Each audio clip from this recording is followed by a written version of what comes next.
कामिका एकादशी दिनांक 30 जुलाई 2024 मंगलवार। माह श्रावण पक्ष कृष्ण। प्रारंभ 30 जुलाई 2024 को दोपहर 4:45 बजे। समाप्त 31 जुलाई 2024 को दोपहर 3:56 बजे। कथा। अर्जुन ने कहा, हे प्रभु, मैंने आषाढ़ माह के शुक्ल पक्ष की देवश्रेयणी एकादशी का सविस्तार वर्णन सुना।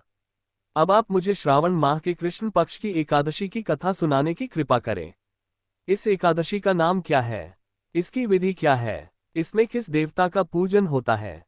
इसका उपवास करने से मनुष्य को किस फल की प्राप्ति होती है? भगवान श्री कृष्ण ने कहा, हे श्रेष्ठ धनुर्धर, मैं श्रावण माह की पवित्र एकादशी की कथा सुनाता हूँ, ध्यानपूर्वक श्रवण करो। एक बार इस एकादशी की पावन कथा को भीष्म पितामह ने लोकहित के लिए नारद जी से कहा था। एक समय नारद जी ने कहा, हे पितामह, आज मेरी श्रावण के कृष्ण पक्ष की एकादशी की कथा सुनने की इच्छा है, अतः आप इस एकादशी की व्रत कथा विधान सहित सुनाइए। नारद जी की इच्छा को सुन पितामह भीष्म ने कहा, हे नारद जी, आपने बहुत ही सुंदर प्रस्ताव किया है। अब आप बहुत ध्यानपूर्वक इसे श्रवण कीजिए। श्रावण माह के कृष्ण पक्ष की एकादशी का नाम कामिका है। इस एकादशी की कथा सुनने मात्र से ही वाजपेय यज्ञ के फल की प्राप्ति होती है। कामिका एकादशी के उपवास में शंख, चक्र, गदाधारी भगवान विष्णु का पूजन होता है। जो मनुष्य इस एकादशी को धूप, दीप, नैवेद्य आदि से भगवान विष्णु की पूजा करते हैं, उन्हें गंगा स्नान के फल से भी उत्तम फल की प्राप्ति होती है। सूर्य ग्रहण और चंद्र ग्रहण में केदार और कुरुक्षेत्र में स्नान करने से जिस पुण्य की प्राप्ति होती है, वह पुण्य कामिका एकादशी के दिन भगवान विष्णु की भक्तिपूर्वक पूजा करने से प्राप्त हो जाता है। भगवान विष्णु की श्रावण माह में भक्तिपूर्वक पूजा करने का फल समुद्र और वन सहित पृथ्वी दान करने के फल से भी ज्यादा होता है।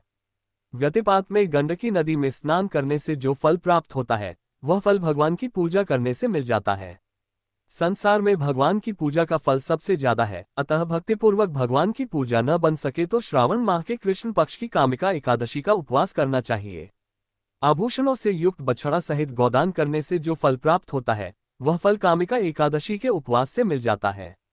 जो उत्तम द्विज श्रावण माह के कृष्ण पक्ष की कामिका एकादशी का उपवास करते हैं तथा भगवान विष्णु का पूजन करते हैं, उनसे सभी देव, नाग, किन्नर, पितृ आदि की पूजा हो जाती है। इसलिए पाप से डरने वाले व्यक्तियों को विधि विधान सहित इस उपवास को करना चाहिए। संसार सागर तथा पापों में फंसे हुए मनुष्यों को इनसे मुक्ति के लिए कामिका एकादशी का व्रत करना चाहिए। कामिका एकादशी के उपवास से भी पाप नष्ट हो जाते हैं। संसार में इससे अधिक पापों को नष्ट करने वाला कोई और उपाय नहीं है। हे नारद जी, स्वयं भगवान ने अपने मुख से कहा है कि मनुष्यों को अध्यात्म विद्या से जो फल प्राप्त होता है, उससे अधिक फल कामिका एकादशी का व्रत करने से मिल जाता है। इस उपवास के करने से मनुष्य को न यमराज के दर्शन होते हैं और न ही नरक के कष्ट भोगने पड़ते हैं। वह स्वर्ग का अधिकारी बन जाता है। जो मनुष्य इस दिन तुलसी दल से भक्तिपूर्वक भगवान विष्णु का पूजन करते हैं, वे इस संसार सागर में रहते हुए भी इस प्रकार अलग रहते हैं, जिस प्रकार कमल पुष्प जल में रहता हुआ भी जल से अलग रहता है। तुलसी दल से भगवान श्रीहरि का पूजन करने का फल 1 बार स्वर्ण और 4 बार चांदी के दान के फल के बराबर है। भगवान विष्णु रत्न, मोती, मणि आदि आभूषणों की अपेक्षा तुलसी दल से अधिक प्रसन्न होते हैं। जो मनुष्य प्रभु का तुलसी दल से पूजन करते हैं, उनके सभी पाप नष्ट हो जाते हैं। हे नारद जी, मैं भगवान की अति प्रिय श्री तुलसी जी को प्रणाम करता हूँ। तुलसी जी के दर्शन मात्र से मनुष्य के सभी पाप नष्ट हो जाते हैं और शरीर के स्पर्श मात्र से मनुष्य पवित्र हो जाता है।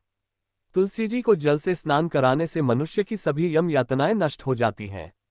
जो मनुष्य तुलसी जी को भक्तिपूर्वक भगवान के श्रीचरण कमलों में अर्पित करता है, उसे मुक्ति मिलती है। इस कामिका एकादशी की रात्रि को जो मनुष्य जागरण करते हैं और दीप दान करते हैं, उनके पुण्यों को लिखने में चित्रगुप्त भी असमर्थ है। एकादशी के दिन जो मनुष्य भगवान के सामने दीपक जलाते हैं, उनके पितर स्वर्गलोक में अमृत का पान करते हैं।